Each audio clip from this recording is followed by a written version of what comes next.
Hi, I'm Paul Villinski. Thanks for coming to my studio today.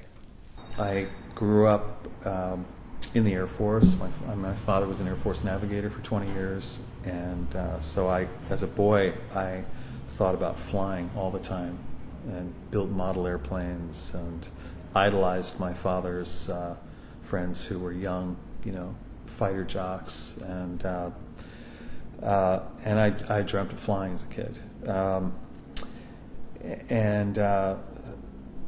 Somehow I got sidetracked and didn't go off and become a pilot, and instead went off to art school. That's another story, but my interest in flight and the metaphors of flight continued all along.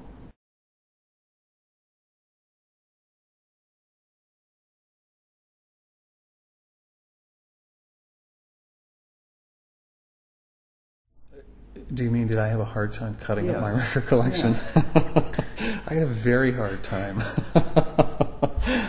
I had a very hard time with it. I knew that I wanted to do something with this. To do something with these records like this, and I felt that I could possibly give these things a new life, so that rather than simply become obsolete objects as we move forward into the next couple of decades and records disappear altogether, that these records could go on and have a new life as an artwork. But I also realized that for the piece to have real meaning for me, I had to make it autobiographical, in that I had to select the records that were really important to me. So it's not random records. It's not. It's not. They're actually. I mean, for the most part, I have been going through my collection and picking records that have personal significance for me. So it's sort of, the piece does become autobiographical in that way. It's my collection, and many of the songs were sort of anthems to me as I was growing up.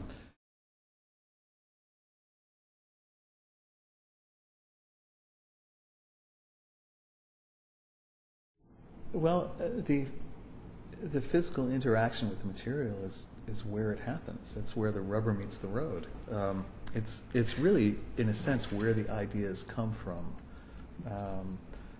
I remember one of my professors at Cooper Union talking about how our ideas as artists come through the process of making,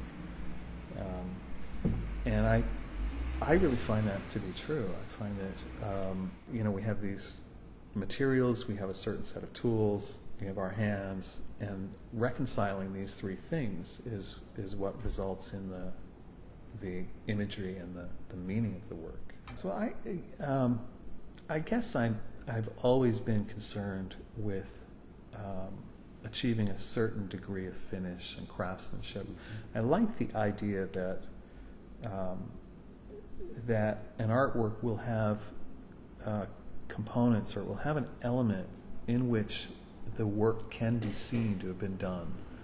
I'm cutting them out on both a bandsaw and a scroll saw, and I'm not very good at it, so I have to do a lot of work to refine them after I cut them out, and so I'm filing and sanding and using a Fordham tool, which is a little grinder. And then I use a simple heat gun to heat them up, and it's a thermoplastic, so it doesn't take a great deal of heat, but they very rapidly become very pliable, and then I can sort of shape them and bend the wings into a dihedral.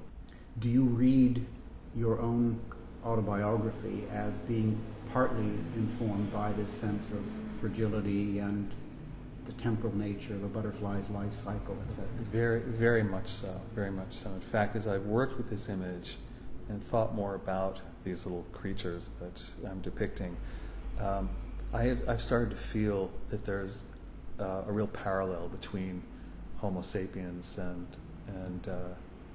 these butterflies. Watching them fly is quite amazing to me, because they seem to struggle to make any headway at all. I mean, if there's just the slightest breeze of a headwind, they are battling against it. And the idea that these guys can make it all the way to Valle de Bravo in Mexico from New England is just astonishing to me. And I like that. I like that. I like to think of that as an analogy for human progress. That we really are very frail, very little,